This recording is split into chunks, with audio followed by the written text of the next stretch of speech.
Hello, welcome back to my channel. Did it glitch? No, I am wearing the same outfit, and yes, this is basically 10 minutes after filming my other video. This is called in the winter, when there's good light, you have to take advantage of it. And I'm taking advantage of it by filming videos, not by going for a walk, priorities. So today I wanted to actually go over my February TBR. I didn't do one for January, and that was because I was very much like, what will happen this month? We started the year very much like my husband's parents were here helping us. We've been stripping this house because we're redoing the whole thing, and it's been a lot of activities, and my energy was down, so I didn't read very much. Then we went off to Portugal because I had a conference for my PhD, and that was really fun, but I also didn't read much. I was very much immersed into the academic thinking. But since we've been back, I've been reading lots, and it's kind of more like here and there, whatever I fancy and whatever books I have, because I've been mentioning I don't have a lot of books on me available, but I'm reading lots like on my library apps and stuff like that. And I'm also trying, another goal to introduce quickly is that I'm also trying to not read too much. So I'm trying to pace myself and actually relax. So I've picked, I think, 5 or 6 books to read in February, because that's kind of the goal that I'm trying to keep to. The first book is actually Karenina by Tolstoy. I'm not planning on finishing that in February, and because this was one of my 2023 goals. This is a buddy read I'm doing with Nyx from Nyx Reads, and I'm about halfway through, and we're kind of both trying to catch up with ourselves a little bit, and we thought we would push it by a few months and we kind of continue along. So I'm hoping to get back to it, because now that I have the book back, I have the book, well, it's in another room, whatever. I'm gonna get back into it hopefully in February, and we'll see how far or not I get in the month. But for the actual book, I would like to finish. So I have 2 holds from the library coming in, hopefully in the next 2 weeks. So the first one is North and South by Elizabeth Gaskell. And this was basically, I meant to revisit this during the December rereadathon, and then I didn't have time, but I still kind of feel like reading it. I guess we'll see. If I get the whole and I don't feel like it, then I might just give it back. But I'll see how I feel when I get it. But it's an audiobook as well, so it's good because I like to have at least one audiobook going. I think that's my main audiobook of the month. Next, my other library hold is Family Lore by Elizabeth Acevedo. Another Elizabeth. I started this in December, but then ran out of time and energy, as I've mentioned, to continue it. This is an ebook, but I actually really loved it. I love that it's basically like in a bit of Spanglish as well, because sometimes it's in Spanish and it's not translated. And I love like the family, again, I guess that's the whole point of the book, family lore, and the kind of almost magical realism aspects of it, and the generational aspect. So yeah, I'm looking forward to diving back into that. And I think, hopefully I'll be able to finish that in February.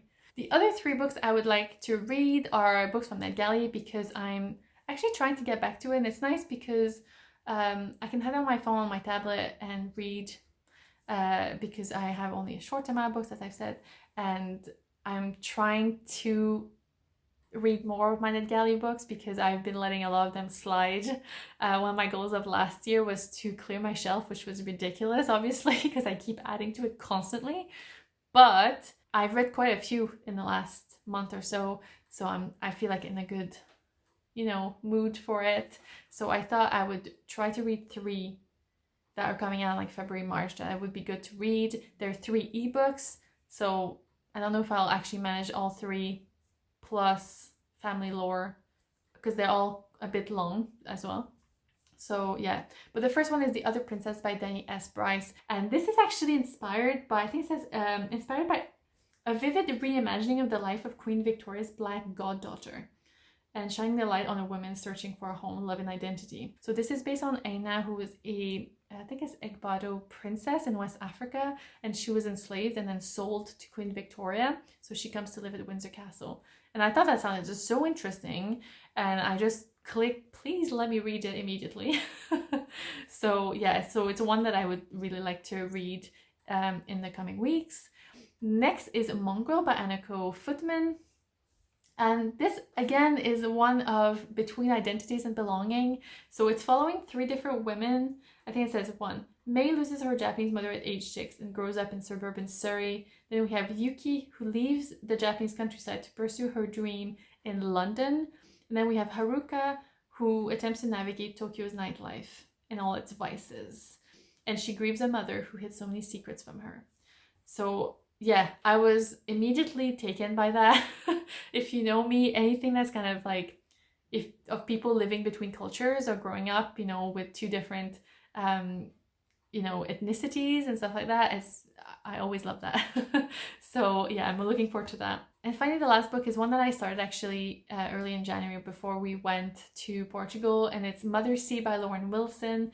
This is based on an kind of island that's facing, I guess, extinction in the Indian Ocean. So we follow Cici de Mathilde, and she's a scientist, I guess it says. She works as a scientist reporting on the rapidly changing local climate conditions to help protect her island home. I've had this book for months and I never touched it. And when I opened it and I read the first 2 chapters, I was like really taken with it. So I'd like to continue on that vein. You know, when a book takes me, I should really continue rather than be like, oh, let me check something else out. So I'm hoping, and that one actually is the shortest one, I think, on my TBR.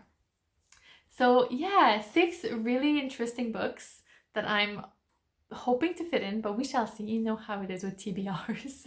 I might also grab something that tickles my fancy along the month anyway, or another audiobook or something if I don't fancy North and South. But yeah, I'm looking forward to reading more. And obviously the Women's Prize for nonfiction long list is coming out in February, so we'll see if that changes my mind. I'm not planning on reading it because that's too many books. Especially because the Women's Prize for Fiction long list is coming out a few weeks later in early March. So we'll see how it goes. But I will come back with more news, especially with the Women's Prizes, because I have lots of videos to come about that. But anyway, thank you so much for watching. Let me know in the comments what you're planning on reading in February. What was your favorite book of January? You know, like, let me know your plans and if you're up to anything nice. And I hope to see you again soon. Thank you so much for watching, and hej si vek. Bye.